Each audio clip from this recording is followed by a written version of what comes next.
boa tarde. Meu nome é professor Fábio Zanoni, eu sou professor de filosofia na UEAP e eu estou aqui hoje para falar com vocês a respeito de um livro muitíssimo importante na história da filosofia, cujo título é Ética a Nicômaco. Grosso modo, eu vou tentar falar desse livro a partir de uma reflexão a respeito de um filme hollywoodiano que se chama Maré Vermelha. Ou seja, eu vou utilizar passagens desse filme para tentar esclarecer o que está em jogo nesse livro tão importante para a história do pensamento ocidental como um todo. Ou seja, é um livro que não é importante tão somente para a filosofia. Dito isso, eu queria já avisar que eu não vou fazer uma leitura mais detida de passagens particulares do texto e assim por diante. Muito mais importante do que isso, na minha opinião, é tentar mostrar para vocês qual é o problema mais importante do livro e quais são os conceitos centrais que estruturam aquela arquitetura argumentativa específica.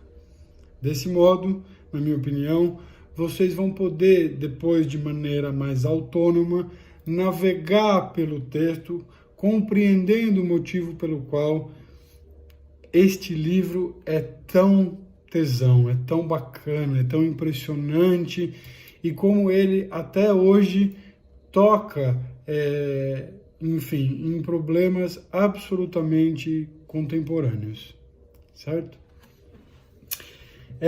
A primeira coisa que eu diria a respeito do livro Ética a Nicômaco é que se trata de um livro que vai tentar falar a respeito do que é a ética, certo?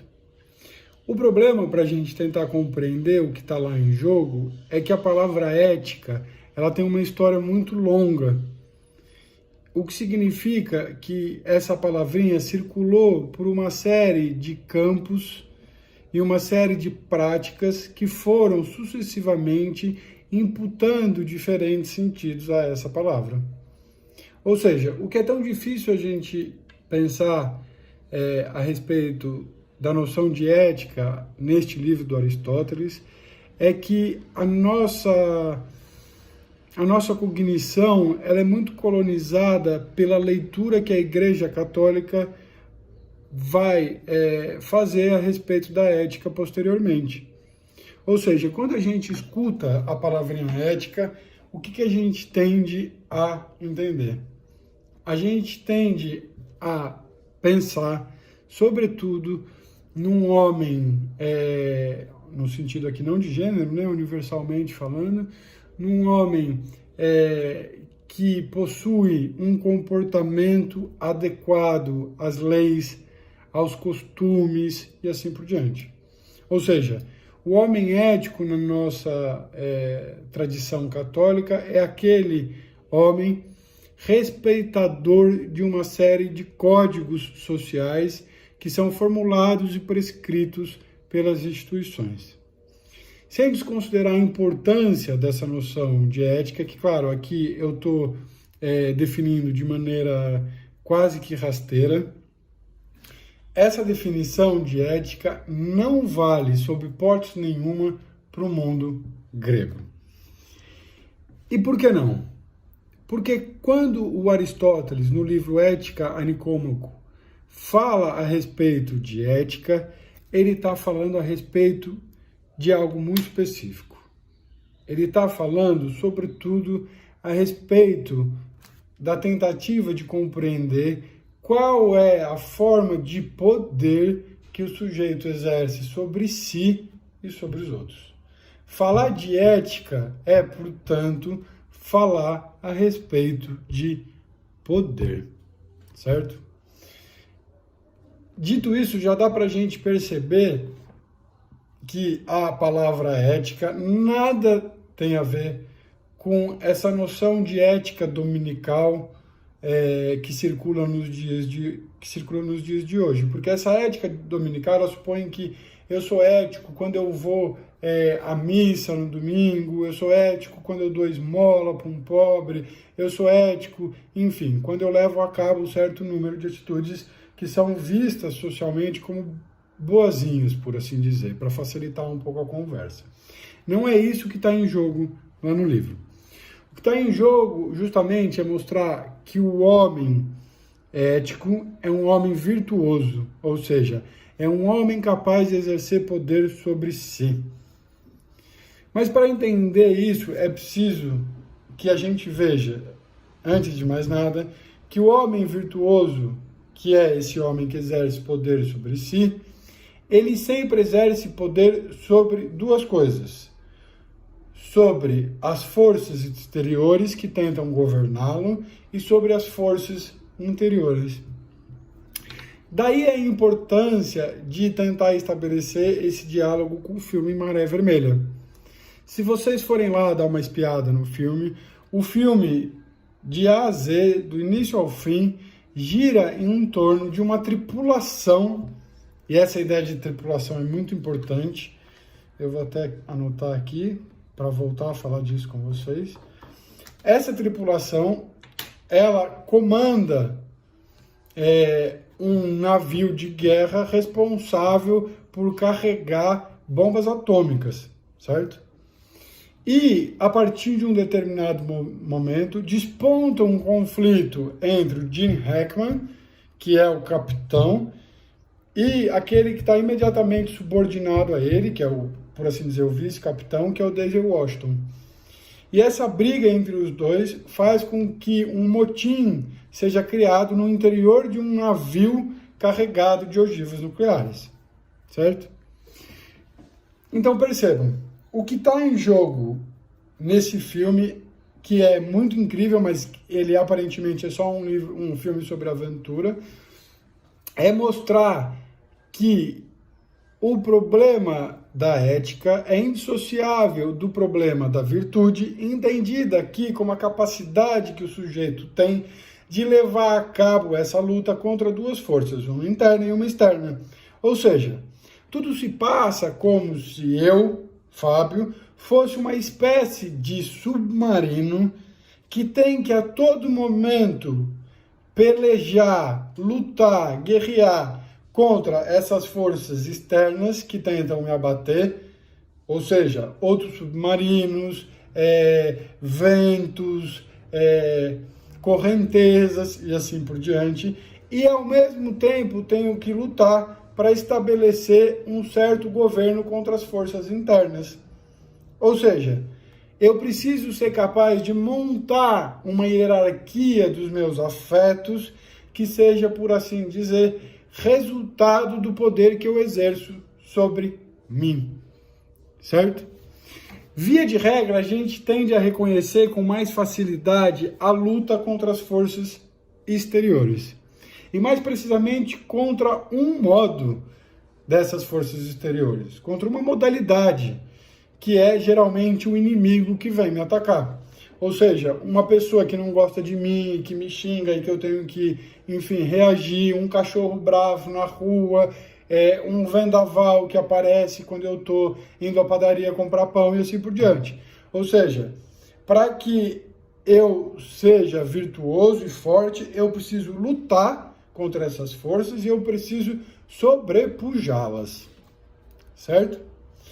Mais raramente a gente reconhece que nem sempre essas forças exteriores contra as quais eu tenho que me embater são forças que podem assumir, por assim dizer, um aspecto de sedução. Eu não tenho que lutar apenas contra as forças que claramente são minhas inimigas. Eu tenho que lutar também, por exemplo, contra o discurso da lisonja. Porque a lisonja, quando alguém vem e me elogia, pode ser tão somente uma maneira muito sutil e muito ardilosa de me governar, certo? Então este é o primeiro ponto. Eu estou sempre tendo que lutar contra essas forças exteriores, forças que assumem diversas formas, a fim de poder me transformar num sujeito ético, num sujeito virtuoso. No entanto, a coisa se complica quando a gente pensa que essa luta não diz respeito tão somente ao embate que eu levo a cabo contra essas forças exteriores. A fim de que eu me transforme num sujeito virtuoso, ou seja, capaz de ser ético, ou seja, capaz de exercer governo sobre si, capaz de exercer poder sobre si, eu devo igualmente lutar contra as forças interiores. Vejam, não é à toa que, na ótica grega, uma criança e um escravo não podem se transformar em pessoas éticas ou virtuosas. Isso porque o escravo, e que naquela época nada tinha a ver com escravo de couro, mas com escravo de guerra, é uma pessoa que abdicou do direito de se autogovernar. Ou seja, um escravo, ele vai almoçar, ele vai trabalhar e ele vai dormir, porque ele está o tempo inteiro sendo comandado por um outro. De modo que esses conflitos interiores que decidem dentro de mim se eu devo agora trabalhar, se eu devo agora dormir, se eu devo agora comer, não existem, porque eu simplesmente devo obedecer a uma figura de autoridade exterior que vai prescrever para mim qual é a minha conduta. Do mesmo modo, na ótica grega, a criança ela é incapaz de deliberar racionalmente e identificar qual é o melhor afeto interior que ela deve seguir para se governar na vida. Ela é incapaz de fazer isso, segundo os gregos. Portanto, ela tampouco pode ser virtuosa. Isso mostra, portanto, que não se trata no mundo grego de identificar, de fundir a noção de virtude com a noção de obediência, que vai ser algo muito frequente a partir do domínio da cognição cristã no mundo ocidental. Porque, vejam, uma criança e um escravo, eles podem dormir na hora certa, eles podem dar esmola, eles podem executar uma série de ações que são vistas socialmente como corretas. No entanto, na ótica grega, nada disso constitui, por si só, um homem ético, um homem virtuoso. Ou seja, o que eu estou tentando mostrar aqui para vocês é que, em última instância, o que está em jogo no livro Ética Nicômaco, do Aristóteles, é a tentativa assaz sofisticada de mostrar que o homem virtuoso, ele é o produto de uma deliberação racional que submete tanto as forças exteriores quanto as forças interiores. Eu sou ético tão somente e tanto se eu sou capaz de vencer essas duas forças através de uma deliberação racional. Em suma, para tentar dar exemplos práticos de como o homem ético precisa vencer ao mesmo tempo os ventos exteriores e os humores interiores, bora lá pensar em Brumadinho. Para o Aristóteles, se eu for um escravo que tiver sido obrigado a ir salvar as pessoas, por mais que a minha atitude seja boa, eu não sou um homem ético, eu não sou um homem virtuoso. Mais exemplos. Se eu tiver, por exemplo, em Brumadinho, naquele dia fatídico, acordei, fui até a padaria e fui indo, sem saber que eu estava indo em direção à lama, fui indo em direção à lama e comecei a, sem querer, a salvar as pessoas que eu encontrava no caminho, eu tampouco sou ético, porque se trata de um acidente. Ou seja, tanto no caso do acidente, quanto no caso do escravo que está seguindo ordem, não há a presença de uma deliberação racional. Ou seja, para o mundo grego, para o Aristóteles, não é tão somente a ação em si que faz com que a atitude seja ética ou virtuosa. Uma atitude ética ou virtuosa depende necessariamente da presença de uma deliberação racional que identifica tal ou qual ação como a melhor, certo? Ou seja, no caso de Brumadinho, eu só seria ético se eu tivesse deliberado racionalmente e, por livre e espontânea vontade, tivesse chegado à conclusão de que a melhor coisa possível seria a salvação daquelas pessoas que estavam prestes a morrer por conta da avalanche de lama que ia passar sobre elas. Certo? Não sei se ainda está claro, e sendo assim eu vou tentar dar mais um exemplo. Por exemplo, quando eu vou até a igreja e começo a distribuir esmolas, na ótica cristã, isso significa que eu sou uma pessoa virtuosa. Por quê? Porque a minha conduta, ela se submeteu a um código de conduta que foi elaborado e prescrito pela instituição igreja. Então eu ajo bem na medida em que eu me conformo a este código. Na ótica grega, a esmola, o gesto de dar esmola, não é em si nem ético, nem não ético. Depende do modo pelo qual o sujeito vai se engajar nessa ação. Então veja, se eu dou esmola porque eu tenho medo do padre ou porque eu tenho medo do inferno, isso significa que eu não estou dando esmola porque eu deliberei racionalmente que dar esmola é a melhor coisa a ser feita. Não, eu só estou dando esmola porque eu estou com medo, eu só estou dando esmola porque eu quero impressionar as outras senhoras que frequentam a igreja. Se eu faço isso tudo, isso significa que eu não deliberei racionalmente para decidir que eu devo dar esmola, e portanto eu não sou ético. Ao passo que se eu der esmola porque eu julguei que isso é a melhor atitude possível, eu me torno um sujeito ético. Ou seja, a mesma atitude pode ser ética e virtuosa, ou não ética e não virtuosa.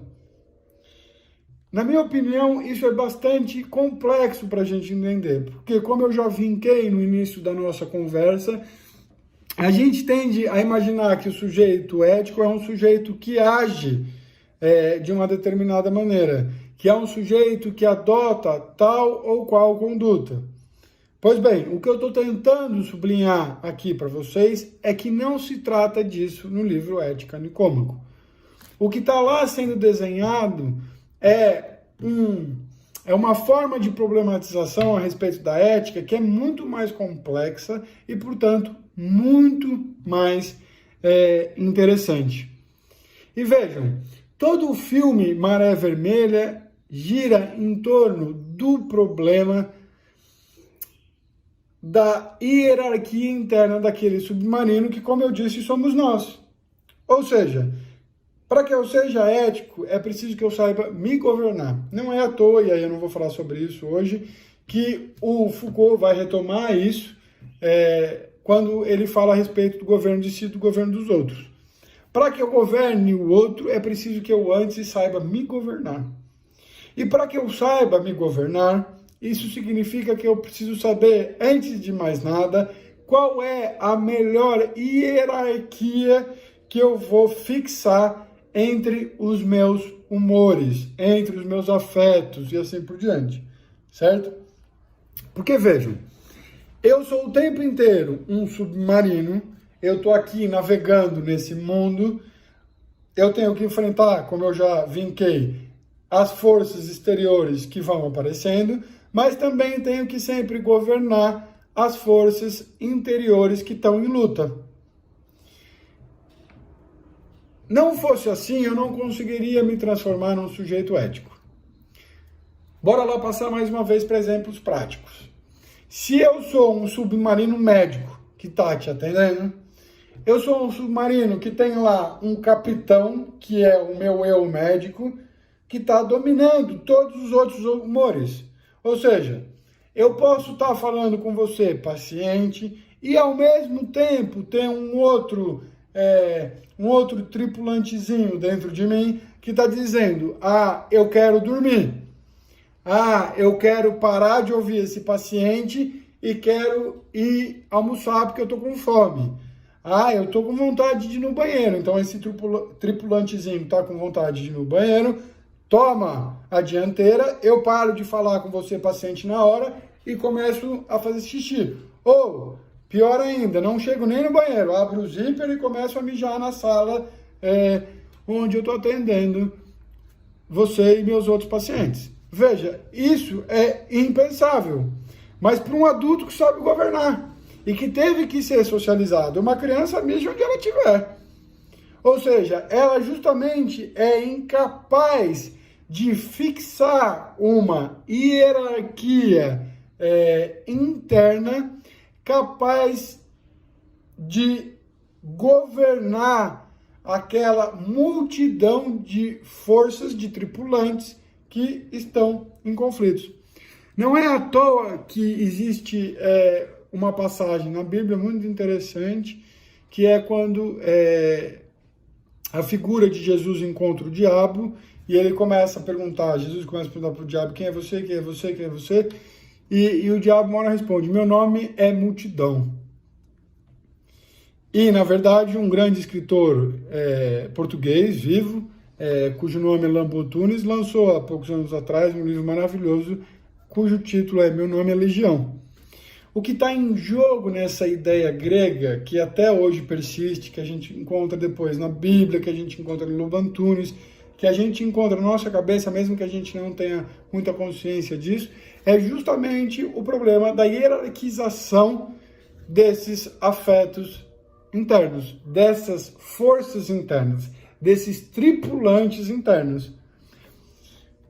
Pois bem, com isso tudo em mãos, vocês verão, e eu posso garantir, que a leitura do livro Ética Nicômaco vai se tornar muito mais interessante.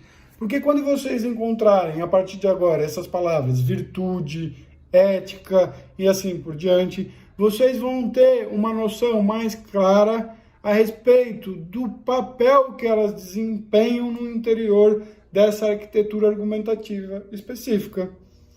Porque é muito chato quando a gente tem que ler filosofia e decorar conceitos e coisas dessa natureza sem saber a razão de ser desses conceitos, certo? Quando a gente descobre o porquê o Aristóteles está falando de ética, porquê que o Aristóteles está falando de virtude e assim por diante, isso tudo se torna muito mais interessante.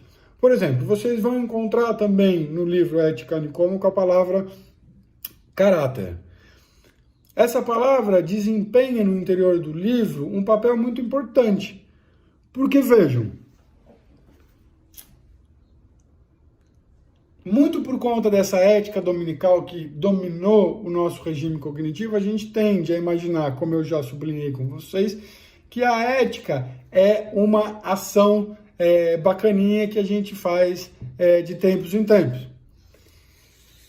Para o Aristóteles, como eu também mostrei, não basta isso, é preciso que o sujeito exerça uma reflexão racional e que, de maneira autônoma, ou seja, racional, escolha qual vai ser a sua ação, certo? E aí, é preciso dizer também que isso só não basta.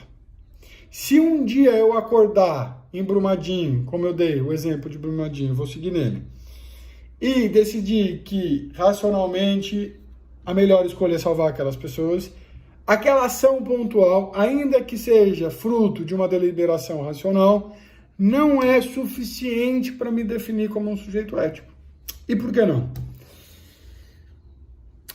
Não é suficiente porque, olha que genial, para o Aristóteles é preciso que uma ação racional que vai redundar numa atitude virtuosa e ética seja repetida. É preciso que haja um treino.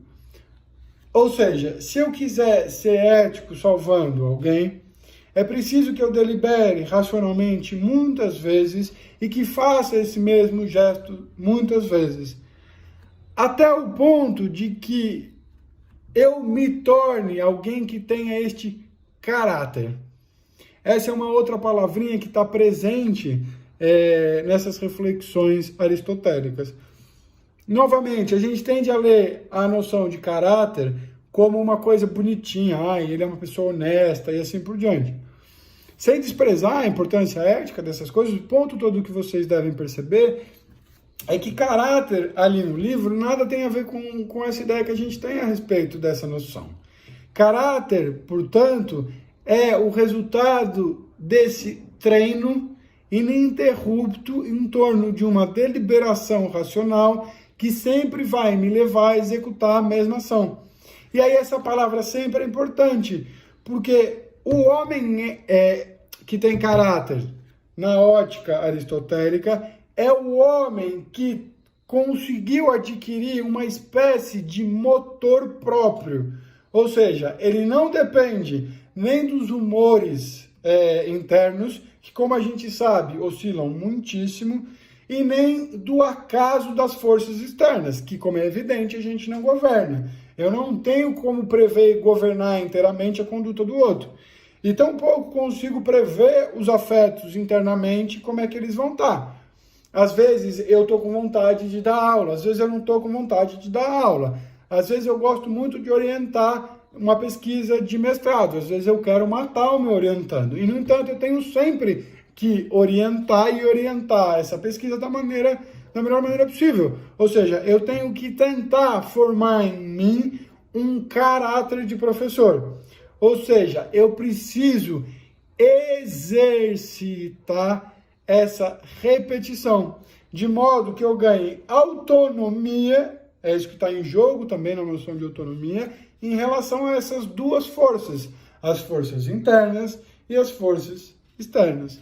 Portanto, vejam, e aí eu vou me encaminhar para o final dessa nossa conversa, vejam como o Aristóteles é muito interessante e vejam como o filme Maré Vermelha retoma, ainda que seja de maneira inconsciente, essas reflexões que foram formuladas lá atrás pelo Aristóteles. Porque o filme Maré Vermelha, se a gente tiver paciência de assisti-lo com esse olhar, esse filme vai tematizar o tempo inteirinho o problema dessa luta agônica entre forças internas e forças externas, certo? E o tempo inteiro o que vai estar em jogo é a tentativa de mostrar quais são os mecanismos éticos que eu devo me valer para me tornar uma pessoa com caráter, ou seja, para me tornar uma pessoa que consegue lutar contra essas duas forças o tempo inteirinho. E, claro, a figura ética maior do navio é o Daisy Washington, porque ele não só tem que lutar contra os outros navios, que representam um enorme perigo para a sua subsistência, para a continuidade da sua existência, como também tem que lutar contra o capitão do navio, que ali representa a força interna maior, certo? Ou seja, eu gostaria muito que vocês tentassem, depois dessa nossa rápida conversa, assistir ao filme Maré Vermelha e ler o livro Ética no Nicômaco a partir dessas discussões que a gente teve aqui. E aí eu vos garanto que vai ser uma delícia, porque o Aristóteles é incrível. E mais incrível ainda é perceber o quanto essas reflexões forjadas há tanto tempo atrás continuam sendo extremamente atuais para a gente pensar a respeito dos modos pelos quais nós somos incitados a adotar um determinado tipo de governo de si e de governo do outro, certo? Espero que, enfim, a minha fala, ainda que breve, ajude vocês a mergulhar nesses dois universos que são extremamente encantadores, o universo da filosofia e o universo cinematográfico. Até mais e a gente se vê em breve, gente. Tchau, tchau.